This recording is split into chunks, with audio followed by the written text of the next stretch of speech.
Yes, that's right. That's right. All right. Good afternoon. Good afternoon, everyone. Well, look, it's a big week ahead for the government. The main focus, of course, being on the budget on Thursday, which I know certainly we are looking forward to. On Friday, post-budget, I'll be visiting Waitemata Hospital in the morning. Then we'll deliver my post-budget speech at a lunch event hosted by the Trans-Tasman Business Circle. Budget 2018, as you will have heard from some of the speeches and statements from the Finance Minister, is about transforming the economy and rebuilding the foundations of health, education and housing to improve the living standards of all New Zealanders. And you will, of course, hear more on that on Thursday.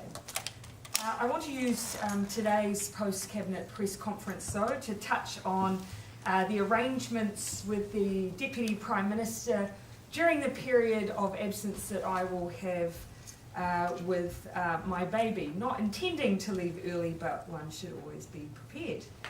As you know, I intend to take a leave of absence for 6 weeks.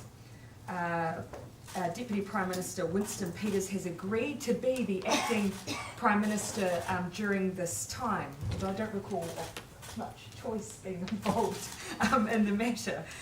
While it's no different than other times because of the public interest in these particular arrangements, I've set them out in a letter with Mr. Peters, which we'll be making publicly available to everyone. Broadly speaking, the Deputy Prime Minister will exercise the function and powers of the Prime Minister in consultation with me where appropriate. And as I say, it's no different to any time that he would be acting Prime Minister in my absence, for instance, for overseas travel. Minister Peters will manage the day-to-day business of the government, including chairing Cabinet, the Cabinet committees that I would usually chair, which include the Appointments and Honours Committee, the Cabinet Business Committee, the Cabinet Priorities Committee. He will also be answering questions in the House, as is usual practice, responding to media queries that are directed to the Prime Minister, and attending official engagements where he might be available. I will continue to be consulted on significant matters. And as I say, we'll be circulating copies of the letter and will happily answer any questions about it today. As I say, though, we see these arrangements as no different to the kind of consultation and dialogue that we have already as Prime Minister and Deputy Prime Minister. I will take the opportunity, just as a preemptive strike against any questions I may be asked around the royal wedding. The couple have said that they are incredibly grateful for the goodwill shown to them since the announcement of their engagement, and I've asked anyone who wishes to mark the occasion that they consider a donation to a charity rather than sending a wedding gift.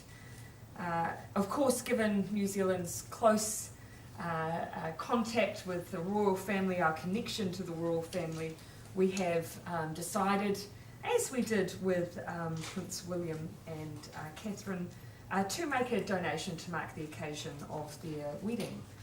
With the agreement of the royal couple, the government will be making a donation of $5,000 to the New Zealand charity Pillars. Pillars is a charity I have known for some time. It does amazing work with the children of prisoners and their family in whānau to achieve generational change, to support those children for better outcomes for them and their family. Both Prince Harry and Ms Markle very supportive of organisations working to improve the lives of vulnerable children and young people, and we're very pleased to mark their wedding in this way. Of course, I wish them all the very best for their special day on Saturday, which also happens to be, I understand, the 30th anniversary of Pillars' establishment. All right, happy to take any questions. Prime Minister, this document, is it unprecedented? Sorry, Jessica. When you say you will consult on significant matters, what do you mean by that? Oh, look, of course, those instinctively will be well known to the Deputy Prime Minister and myself, as we already operate on that basis. but significant political or strategic issues or public interest. Of course, equally, I'll still be receiving cabinet papers, cabinet committee papers, so I imagine it'll be dialogue both ways. I may from time to time call the acting Prime Minister and he may choose to call me. But as we've set out in the letter, they are those that we see of political significance, national significance, or strategic. Is this unprecedented? Why did you need this behaviour self contract? That is absolutely not what this is. This is a response to the interest that the media has shown in what is otherwise a usual routine practice of a Deputy Prime Minister taking the lead when a Prime Minister may, for instance, be offshore. It's just simply this is a slightly longer period than otherwise might be as per usual. But this is unprecedented, isn't it? The media interest in something that's quite common is a little more unprecedented. Well, of course, also the fact I'm having a baby while in office is. The actual activity of the Deputy Prime Minister taking on the acting role is not unprecedented. So the only reason you're issuing this contract to the Deputy Prime Minister is because of media interest, not Well, as I say, this is all set out in the Cabinet Manual. There is already guidance on how this operates. We've already undertaken these kinds of situations in the past. The only thing that's different is the length of time. There has been a lot of questions, so for the sake of clarity, we've been quite happy to put out what is our usual functioning way of functioning out in the public domain. This is unprecedented, though, Prime Minister. This is fairly unprecedented. No Prime Minister. Childbirth is not, but yes. No Prime Minister has ever taken maternity leave whilst in office. How does it feel to be doing something that no one else has done before? Ask me after I give birth. Yeah, Audrey? Will Mr. Peters be running a post-cabinet press conference like this? Yeah, we expect that we'll keep on the usual practices that we have in the past. Will he And move to the 9th floor? excuse me? Will he move to the 9th floor? Oh, that seems like an unnecessary inconvenience, and no, and just as he wouldn't if I were overseas for an extended period of time undertaking government business. But in terms of other media engagement, really it will be on the availability of the Deputy Prime Minister, but by and large everything will continue to function as we currently do. Minister Peters is also the Foreign Affairs Minister. I take it he won't be doing any travel at all during this 6-week period. In fact, I remember at the time that I sat down with the Deputy Prime Minister and advised him of my news before it was made public. I did ask him whether or not he had any travel planned for that 6-week period, and his response was, well, I don't now. So contingency has been made for that. As I say, it's a 6-week period, and when looking at the travel schedule that both the Deputy Prime Minister and myself have, we've managed to fulfil still all of the expectations and international obligations that we have within that period. Mr. Peters, what was your reaction to being told that you had to sign a kind of behave yourself contract? I want to correct that. This is a letter that simply sets out our usual operational day-to-day, our usual day-to-day way of working anyway. Presumably that's a given, though. And I'm happy to say that this is something that he and I drafted together. This is not a letter as you would describe it. Will he be Anything you want sworn to in? add to that? Well, I could say this, Tova. If you want to be relevant, don't be extremist. Will he be What sworn in? happened? I'll let you chew on that. Prime Minister, what happened? Will he be sworn in as Prime Minister? No, because of course that's not what happens when the Deputy Prime Minister is acting Prime Minister. That is not required, and as I say, it is as per the usual circumstance where I would happen to be offshore or unable to perform duties at that time. That is not required. What So happens if- Sorry, Richard? So constitutionally, you effectively remain the Prime Minister while this process takes place? Yes, and he is the acting Prime Minister, and there is already, as set out in the Cabinet Manual, guidelines for how this operates, and it does not require any formal swearing in for him to act as acting Prime Minister. What happens if the acting Prime Minister doesn't live up to those obligations? And I do not have that expectations? concern for a moment. Prime Is Minister, there any you said- expanded, like after 6 weeks, if you need more time, is there any option to extend that? Look, the 6-week period is something that we've set out. It's certainly my hope and my expectation. If there's anything that comes up, as would be for any circumstance where there might be a health issue, we'll work through that as that arises.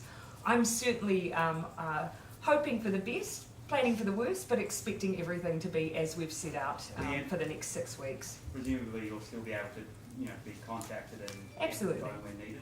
Absolutely. Prime Minister, As any minister who travels now and as an acting minister would be, I will be available for that time period. I'll still be receiving papers. And the Deputy Prime Minister and myself contact each other frequently when we're not here in Wellington as well. So in many ways, it will be as per usual, but simply our roles will reverse for a time. Will the Prime acting Minister, Prime you're still- Minister Prime get any Minister, perks such Yes. as? Oh, You're sorry, still- Barry. You're still Yes. a month out from your due date. Yeah. You're trying to tell us something here. No. If I had a crystal ball about what I was to expect, then I would welcome that. But no, this is just something that we wanted to demonstrate. All plans were in place. And of course, I have no expectation of any of this being required until later in June. If Will the- anything crops will the up acting internationally, Prime Minister get any perks such as meeting your baby for the first time? I'm not sure anyone would classify that as a perk. I would, of course, but I'm not going to make that presumption. If anything crops up internationally that means the Foreign Affairs Minister does need to get overseas immediately, would it be safe to assume that Calvin Davis would then step into Yes, that as well? as you've seen in the past, we both, the Deputy Prime Minister and myself, have both been undertaking international duties at the same time, which has happened on 2 occasions. Then, of course, it reverts to the Deputy Leader of the Labour Party to take on that role, as we've had in the past. Minister, how are plan you to feeling adhere- about taking on this new weight of responsibility? Well, from the tenor of these questions, I should be feeling rather tremulous about it, but the reality is, I was doing this job 22 years ago, so I'm ready for it. Mr. Peters, do you plan to adhere to all of the obligations in this letter? Look, with the greatest respect, I think this is edging on sort of being trite, with the greatest respect. I think the Prime Minister is being far too kind to you. You suggested that this is a tick the person up before he takes the job letter, that I might misbehave. Now, with respect, I think you owe me an apology. Do you plan to adhere to all of the obligations in the letter? The letter sets out the Cabinet Manual, so we've been very helpful by consolidating it into one easy-to-access letter. But these are expectations that we all operate under, and that the Deputy Prime Minister and myself operate under already. There's nothing new in there. Which I suppose is why it seems unusual and why we're asking these questions, because you have decided to produce this document. As a helpful aid to those who have asked us multiple questions. Look, as I say, this is not unusual. We're setting out what's already part of the Cabinet Manual and the way that the Deputy Prime Minister and I already operate. Is there any change to Mr. Peters' access to security and intelligence? Is there any change to Mr. Peters' access to security and intelligence briefings during this period? Yeah, well, look, obviously those are portfolios that I hold. Of course, there is significant crossover with the role that the Deputy Prime Minister already holds as Minister of Foreign Affairs and Trade. So in practice, there wouldn't be too much difference, except perhaps the frequency of briefings. And there's no clearance that has to be... No clearance in that regard is awarded to those ministers who have a requirement to be able to access that level of briefing. Seeing as how Mr. Peters is here, can you... Thank you for noticing. Yeah.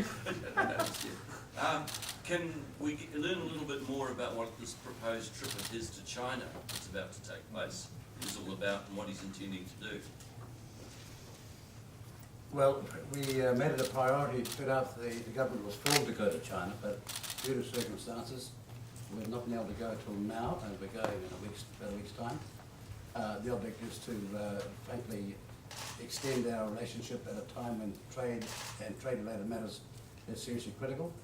There are a range of other aspects, including North Korea and other developments, which we'd like to have their perspective on and perhaps share with them ours, as a country that was saying somewhat 11 years ago how important it was to get the nuclearization program of North Korea turned around, and also the responsibility of the West to ensure that there was an economic benefit for North Korea for doing that. And frankly, it's very interesting, but Donald Trump and Pompeo, Foreign Secretary Pompeo, is saying exactly that right now. We were saying that 11 years ago, and it's important we also get an understanding with them of how we can work profitably and beneficially in the Pacific. That's just 3 or 4 things we need to talk about. So will you be How long meeting? will you be going to China 4 days. Will you be asking or talking to China about potential interference in the political situations in Australia, New Zealand, the Pacific at all? I'm in a job called Foreign Affairs, and diplomacy is rather important. And you'll know that I'm naturally a tactful person, and I will be raising those issues in the way you put them now. Who will you be meeting? My counterpart, also a range of other organisations and officials and ministers as well. Before the election, you called for an inquiry into Chinese interference in the New Zealand politics. Do you still hold that view that's necessary? Well, I called it for an inquiry in the interference in New Zealand's politics from a number of countries, not just one. Remember? And as we've reiterated a number of times, of course, New Zealand isn't naive to the issue of foreign interference. We keep a rolling track and brief of whether or not our institutions are robust, that we've got the right legislation in place, including electoral laws. That's something that we monitor on an ongoing basis, again, to make sure that we are facing up to what is a dynamic, changing environment when it comes to foreign interference, and it's not down to one lone state actor. Did you date of departure for when you go? Sorry, what was? Can you Do you repeat? have an exact date of departure for when you go? I'm sure the Minister of Foreign Affairs will release that at the time that he is ready to, as is our usual practice with trips of that nature. Will you be talking to any potential businesses or investors about investing into New Zealand's infrastructure as the government laid out their plans to get foreign investment into the infrastructure sector? It's not strictly my role to do that, other than to ensure that the messages from the Minister of Finance and the Minister of Trade are properly and correctly relayed to the Chinese. Prime Minister, did you meet with Madam Wu today? And I did. You talk Well, about very, very briefly, to be fair, I've had an undertaking. I suggested that we take another opportunity because it was brief. At the beginning of the China Business Summit in Auckland, and then at the conclusion, reiterating again the strength and importance of our relationship.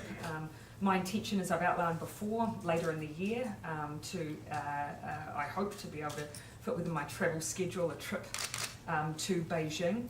And of course, acknowledging that, as I did in February, China, alongside the UK, Australia and the United States, are amongst our some of our foremost important international relationships.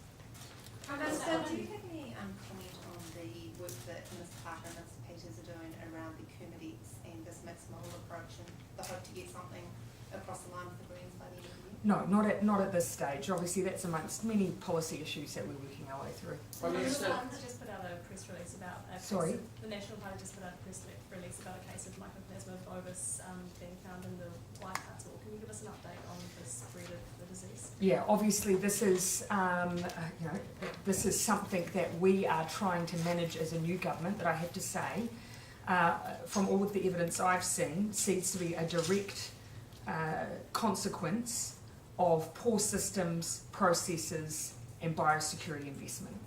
And we are having to now deal with that.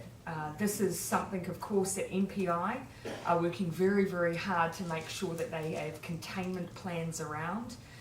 The full scale, I think we haven't quite seen yet, but we are working very closely with industry to make sure that we have a full and adequate response.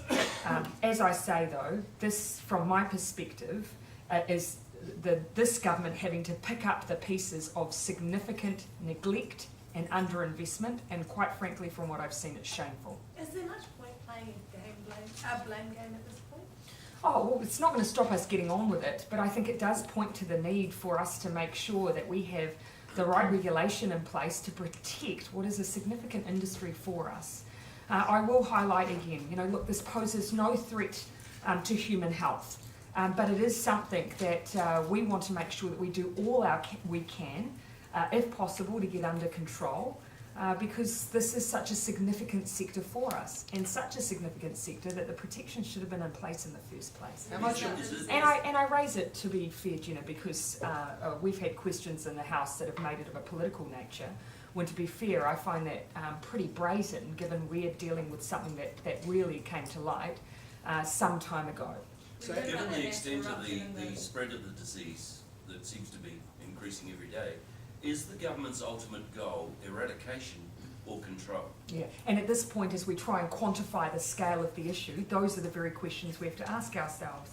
Of course, our starting point is to get the best outcome possible for the industry and for New Zealand. That means we're not giving up on all of the options around eradication, but we are assessing all of the information that as it comes to light. How much of an economic risk is this, given it's now spread into the Waikato, which is the richest dairy?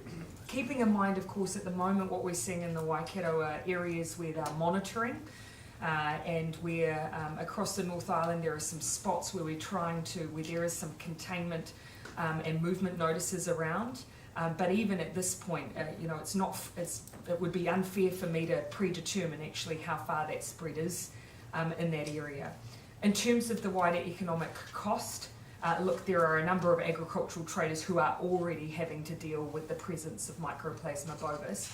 I just would have preferred that New Zealand was not one of them, because we were in that unique position, and obviously this does come with an impact on animal health, even if it doesn't affect human health. Last week MPI was talking about the kind of eruption of the disease over the previous 6 days to that select committee. They were saying they weren't sure if it was a blip or a continuing trend. Have you been updated as to whether that's the... Yes, and we've seen a number of new areas identified because of the way that the test results are coming through, and so that has led to more information coming to light all in one go.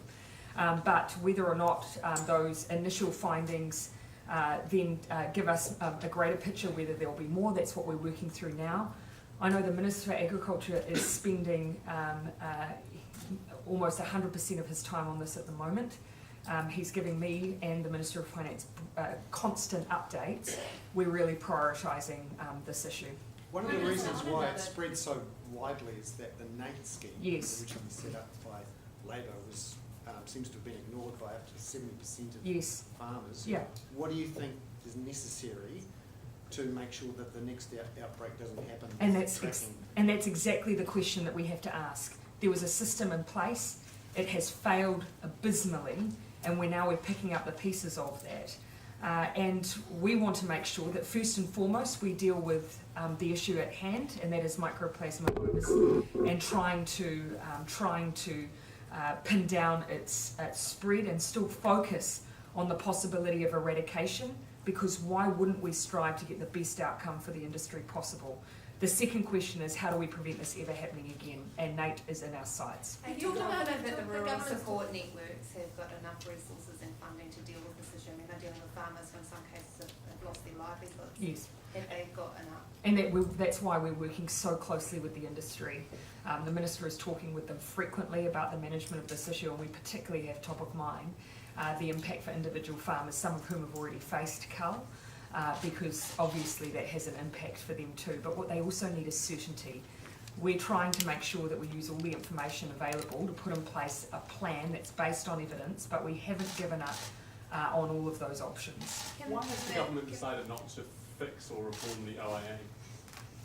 Oh, that's something that, of course, we haven't made a decision not to. It's just not currently the thing around in the transparency space that we've prioritised. So do you think it's still possible to maintain your commitment to be an open and transparent government without sort of immediate OIA reform? Well, actually, one of the things that we're looking at the moment is still putting a bit more standardisation around the way we use the OIA as it stands.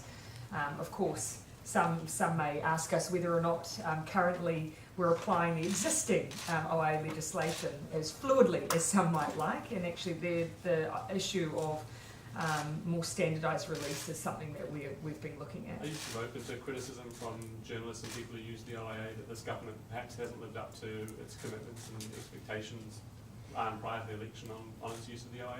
Oh, look, as I say, we're still looking at ways that we can balance what the civil service tell us is important around free and frank advice still being able to be maintained, with a bit more of a standardised release mechanism for policy documents and papers that we consider, and that's something that we're still working on.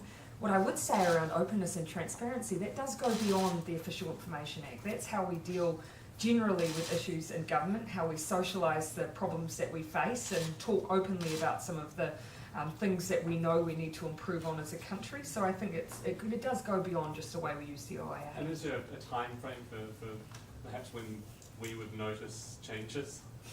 Oh, look, as I say, it's a dialogue that we've been having and trying to make sure that we balance what comes at us from one side of making sure that we still get that free and frank advice and that things aren't drafted solely with the view of future public release, whilst at the same time trying to improve the way that we use the OIA. So there's no specific?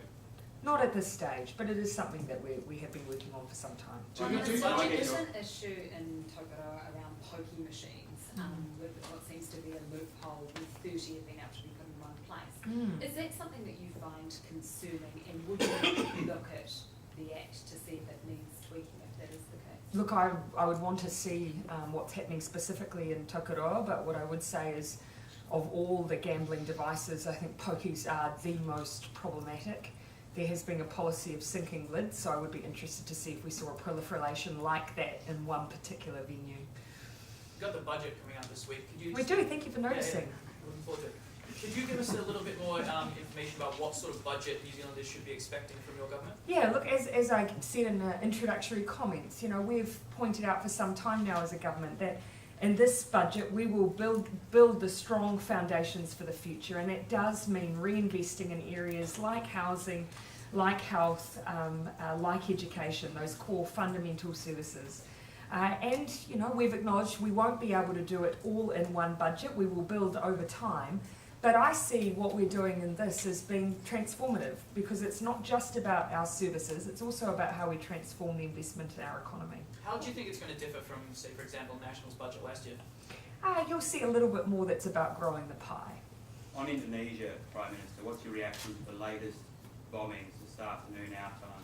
Yeah, some of what I've seen in recent days, of course, I've seen President Widodo engaging with directly. It demonstrates, I think, the regional security issues that sit right on our back door, as it were.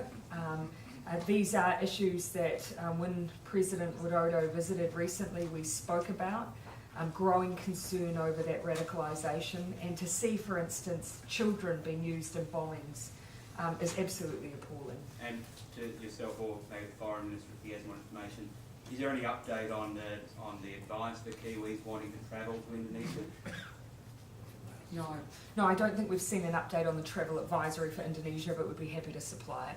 Prime Minister, on the impacts of tax changes on different parts of society, we've got some figures today from Stats NZ saying that in the last 6 months, inflation for poorer people and Māori people has been much higher than for those richer parts of the community, because of the cigarette taxes, potentially the petrol taxes coming up, and the removal of the fees on tertiary education.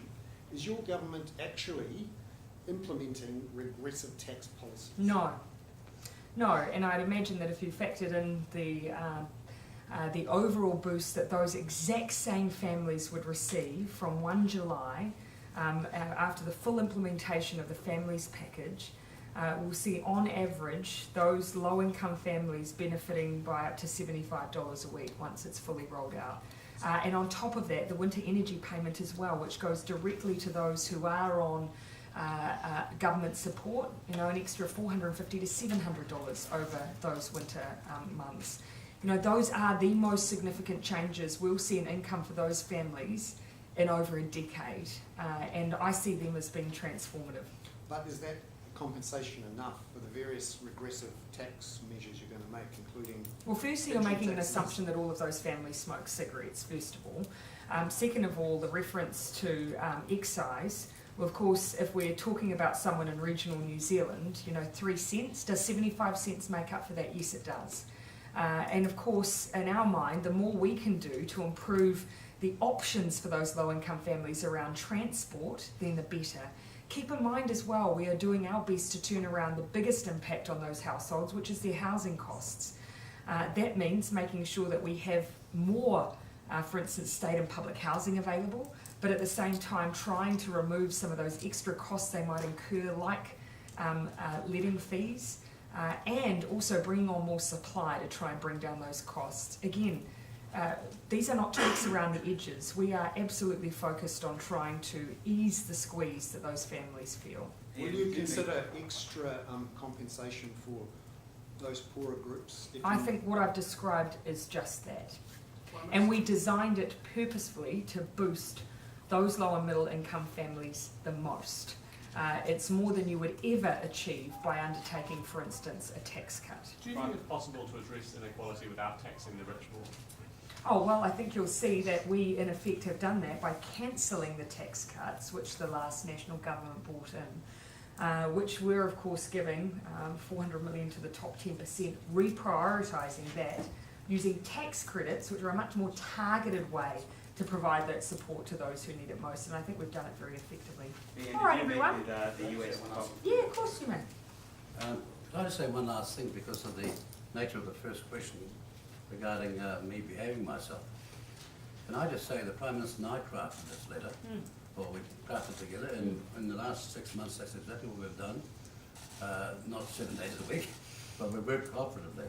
And anyone that says otherwise, to use Jeffrey Palmer's favourite phrase, is spreading rumour with malice. Thank you. Thanks, everyone.